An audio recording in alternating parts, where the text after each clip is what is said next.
법인세인데요. 법인세 부분은 이제 뭐 앞에서부터 이제 뭐 쭉 이렇게 진도 나가겠죠. 근데 우리가 이제 자격증을 보통 이제 일반적으로 여러분들은 지금 자격증을 준비하지 않겠습니까? 그래서 자격증을 준비할 때는 선택과 집중, 전략 이런 게 상당히 좀 중요하죠. 그래서 이 법인세 같은 경우가 굉장히 공부할 양이 상당히 좀 많습니다. 그래서 우리가 이제 그 전산세무 1급 같은 경우는 진짜 그 동영상에도 이렇게 보면은 회계를 처음부터 시작해가지고 전산세무 1급까지 가는 데까지 회계 회자도 모르시는 분이 딱 1년 걸렸다라고 말씀을 하시더라고요. 누가 또 글을 그렇게 남겨놨더라고요. 1년이면은 그래도 좀 빠른 축에 속합니다. 예, 물론 좀 뭐 1년이면 생각을 한번 해보세요. 한 회마다 1년에 시험을 4번 보니까요.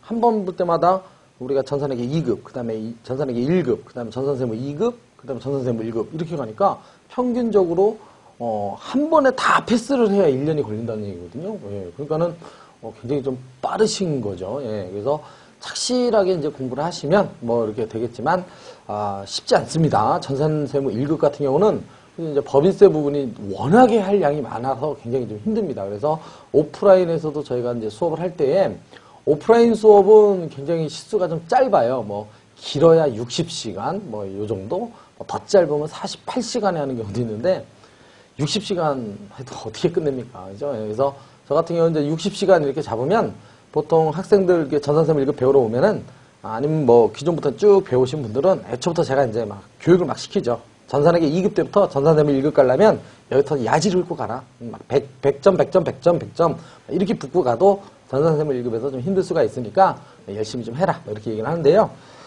보통 한 서너 번 들을 생각으로 하고 해라. 예, 그래야 서너 번 정도는 돌아봐야 전산세무 1급 3번이나 4번 정도는 돌아봐야 업무에도 많이 도움이 되고 응용도 되고 좀 써먹을 수 있고요. 또 자격증도 합격할 수 있다. 뭐 그렇게 얘기를 합니다.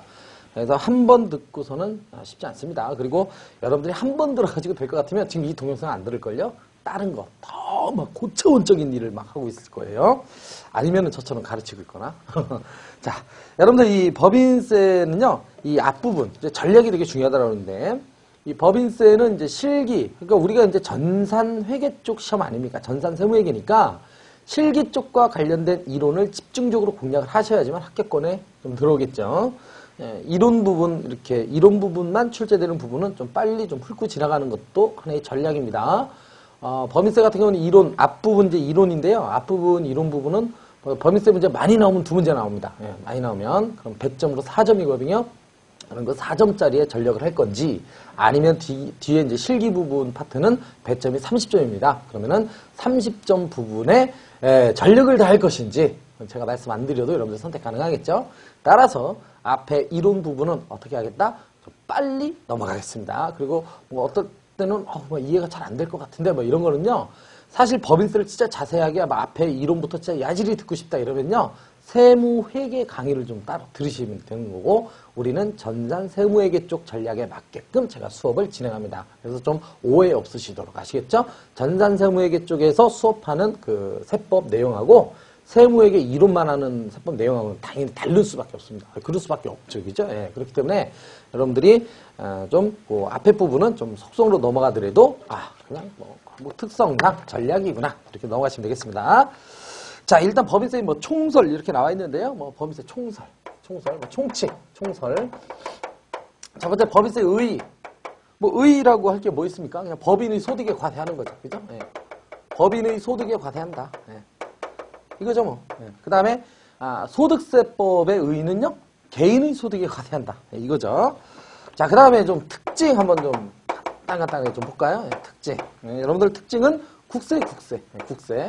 근데 여러분들 뭐 우리가 이제 주되게 배우는 세법이 부가가치세, 소득세, 법인세죠. 예, 전부 다 국세입니다. 예, 국세. 그 다음에 두 번째 직접세. 납세 의무자가 직접 내는 거죠. 근데 부가가치세는 간접세죠. 예, 부가가치세는 간접세고 소득세하고 법인세는 직접세입니다. 자, 그 다음에 신고납세 제도입니다. 신고납세 제도. 그래서 우리가 납세 의무자의 신고에 의해서 납세 의무가 확정되는 세금입니다. 그래서 납세 의무자가 성실하게 신고를 하면 그대로 납세 의무가 확정이 된다. 그런 거고요. 그 다음 네 번째 보통세.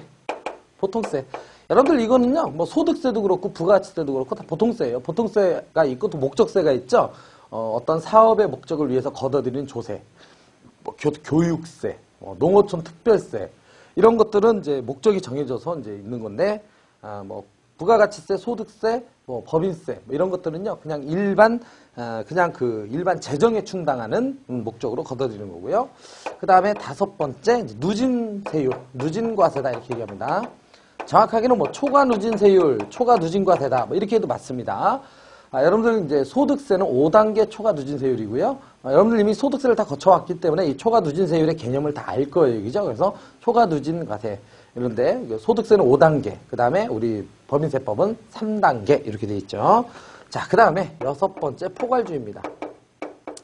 자, 소득세 거쳐 오셨으니까요. 이제 그 포괄주의 소득세에서 잠깐 좀 했었을 거예요.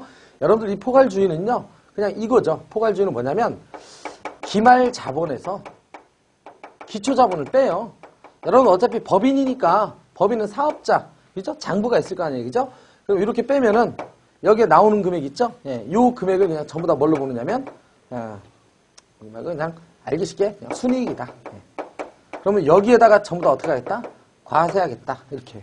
그러면 얘가 어떻게 증가했고 어떻게 감소했는지를 따지지 않겠다라는 얘기죠. 그래서 그냥 여러분들 이 자본이 뭐예요? 순재산이죠. 순재산. 그래서 순재산이 증가하면 그냥 어떻게 하겠다? 과세하겠다. 이런 것이 바로 포괄주의다. 이렇게 얘기합니다. 포괄주의. 그래서 우리가 그냥 재산이 늘어나면 그냥 세금을 어떻게 하겠다? 걷어들이겠다. 그래서 우리가 포괄주의는 좀 더 정확하게 얘기하면 이 앞에다 이렇게 붙여서 얘기를 합니다. 순자산 증가설에 의한, 순자산 증가설에 의한 포괄주의 과세 제도다. 과세 특징 가지고 있다. 이렇게 얘기합니다. 그래서 순자산은 요거 이제 자본이잖아요. 순자산이 자본. 그래서 순자산이 증가했다는 건 당연히 순이익이 났다는 얘기죠. 그래서 요거에 대해서 과세하겠다. 이렇게 얘기를 하는 겁니다. 자, 과세소득의 범위입니다. 과세소득의 범위.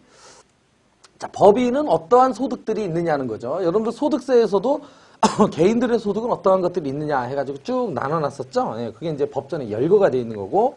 자, 그 다음에 우리 법인세법에서는 이제 과세소득. 과세소득은 이제 크게 3가지 있어요. 3가지. 각사업년도 소득금액. 각사업년도 소득금액. 이게 있고요. 자, 그 다음에 이제 청산소득이 있고요. 청산소득.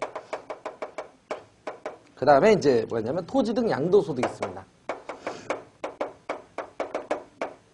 이렇게 이제 크게 이제 이렇게 3가지로 나눠서 보겠대요.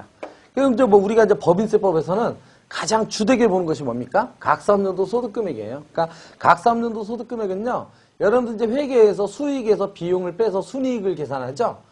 그런데 이제 법인세법에서는 수익을 입금이라고 하고요.